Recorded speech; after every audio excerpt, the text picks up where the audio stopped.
Have you ever wondered if a single small act of kindness could actually change the world?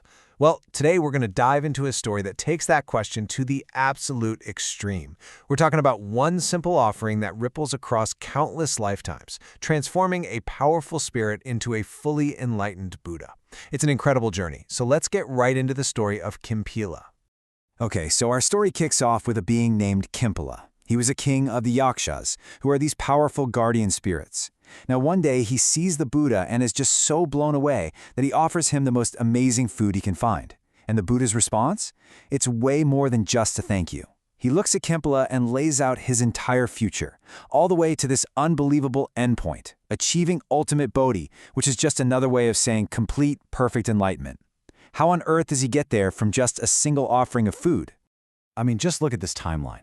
The journey is absolutely staggering. That one act of generosity catapults Kimpila into heavenly realms for literally ages. Then he's reborn as a great human emperor. But even being a world ruler isn't the final stop.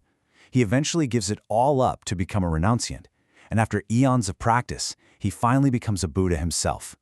It's a mind-bending path, all powered by one single moment. And that, right there, is the million-dollar question for this whole explainer.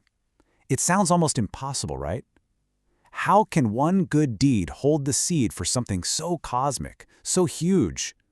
What's the spiritual technology at play here that turns a simple gift into the ultimate awakening of a Buddha? Well, lucky for us, we're not the only ones scratching our heads over this. The Buddha's sharpest disciple, Shariputra, saw this whole thing unfold and basically asked the question we're all thinking. He says, okay, I see the incredible result, but what's the process? What does it even mean to be a bodhisattva, someone who's on this path to becoming a Buddha? And that question just cracks the whole thing wide open. And the Buddhist answer? It's so beautifully simple and direct. He says, look, it's not some crazy long list of things you have to do. It all comes down to what he calls one essential practice. And the core of that practice is being equipped with two key things. First, bodhicitta, which is the mind of awakening. And second, something called faith desire, which is this incredibly deep, unshakable aspiration. These two are the engine and the fuel for the entire journey. So, let's break these down, starting with faith desire. Now, this isn't just wishful thinking or some casual belief. This is the absolute bedrock of the whole path. It's the profound, gut-level conviction that awakening is not only possible, but is the most worthwhile thing you could ever do. The Buddha describes it using some really powerful terms. First up, he says it's solid and indestructible. Think of it like spiritual granite. It's not something that doubt or hardship or even just the passage of millions of years can chip away at. Then, he adds that it's firm and unmovable. This means when things get tough, and they will, this aspiration doesn't budge. It's your true north, that steady, fixed point that keeps you oriented no matter what storms come your way. And on top of that, it's well-abiding and non-regressing. And this is so important. It's a commitment that doesn't slide backward. It's a constant, forward-moving energy that keeps you going, not just for a week or a year, but for the countless lifetimes it takes to complete this journey. But here's the kicker, the reason for all this inner strength. It's not for you. The root, the very source of this powerful faith desire, is great compassion for every other being out there. That's what fuels the tireless, joyful work of helping everyone else find their own freedom. And that powerful compassion leads us right into the second pillar, bodhicitta. So if faith desire is the unshakable vow to walk the path, bodhicitta is the actual mind that walks it. It's the incredibly profound thought, I will achieve perfect enlightenment, not for myself, but for the sake of all living beings. The Buddha uses some seriously amazing metaphors to get this idea across.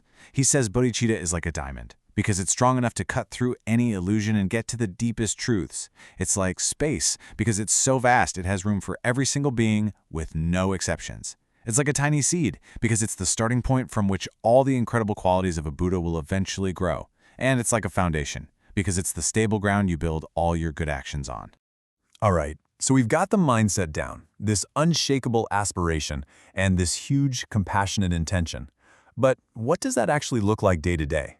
How does a bodhisattva really live their life? Well, this is where we get into the nuts and bolts of the path, especially the practices of generosity and living ethically. The process is laid out super clearly. First, you've got to establish that core motivation, bodhicitta, that's rooted in that deep faith desire. Once that's your starting point, generosity just naturally flows out of you.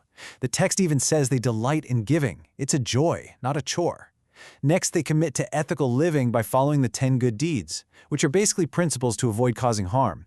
And finally, they develop wisdom by really looking at how things are. And the source material is very clear about why these actions matter. It's not random.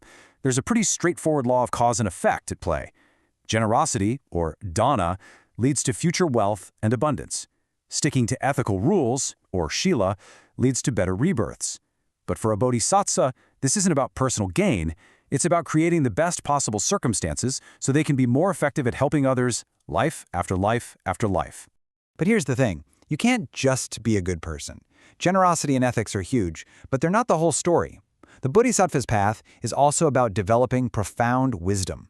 This is the deep understanding that doesn't just free yourself, but gives you the skill to help free everybody else. It's what keeps you from getting lost. This wisdom comes from seeing 4 fundamental truths about reality.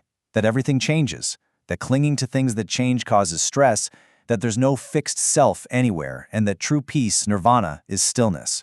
Now, here's the wild part.